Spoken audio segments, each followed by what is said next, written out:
வாங்க இன்றைக்கு ஒரு இறைச்சிக்கறி செய்வோம். தேவையான பொருட்களை எடுத்துக்கொள்ளுங்கள்.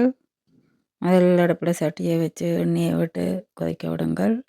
வெங்காயம், பச்சை மிளகாய், உள்ளி போட்டு தாளியுங்கள். கூடவே சோம்பு, வெந்தயம் சேர்த்துக்கொள்ளுங்கள்.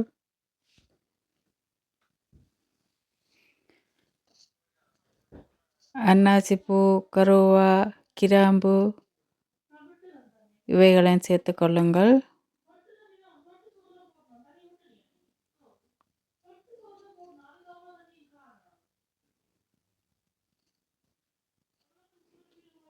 வெங்காயம் நன்றாக தாளிப்பட்டதும் குழம்பையை பாவிக்கிற கறித்தூளை இதுக்கு போட்டு கொண்டுங்கள். கறித்தூள் எண்ணெயில் நன்றாக தாளி உடம்போடு கறி நல்ல வாசனையாக வரும். தூள் நன்றாக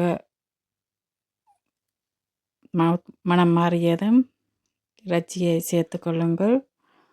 கூடவே தண்ணி சேர்த்து கொள்ளுங்கள். அளவான உப்பையும் சேர்த்து கொள்ளுங்கள். ரம்பை, கருவேப்பிலை, பிரியாணி இலை இவைகளையும் சேர்த்து கொள்ளுங்கள். கறியை மூடி விடுங்கள் இறைச்சி நன்றாக அவியறதுக்கு.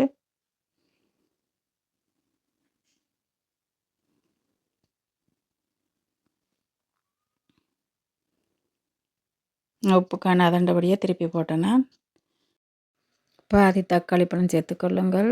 தக்காளி பழம் கணக்கு போடக்கூடாது, தக்காளி வாசம் அடிக்கும். பாதி என்ற இறைச்சி வாசம் மட்டும்தான் அவிக்கும். மூடி விட்டு அவிய விடுங்கள்.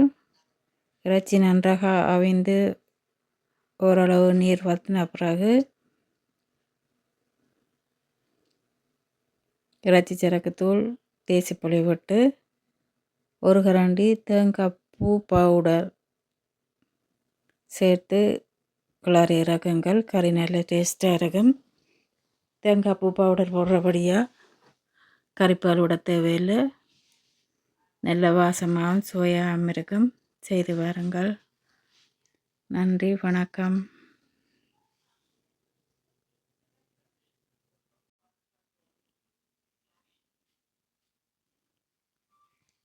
இது பண்டி இறைச்சி என்றபடியாக பால் ஒன்றும் விடாமல் எண்ணெயிலேயே பிரட்டி அவிய உடைக்க நல்லா இருக்கும். ட்ரை பண்ணி பாருங்கள்.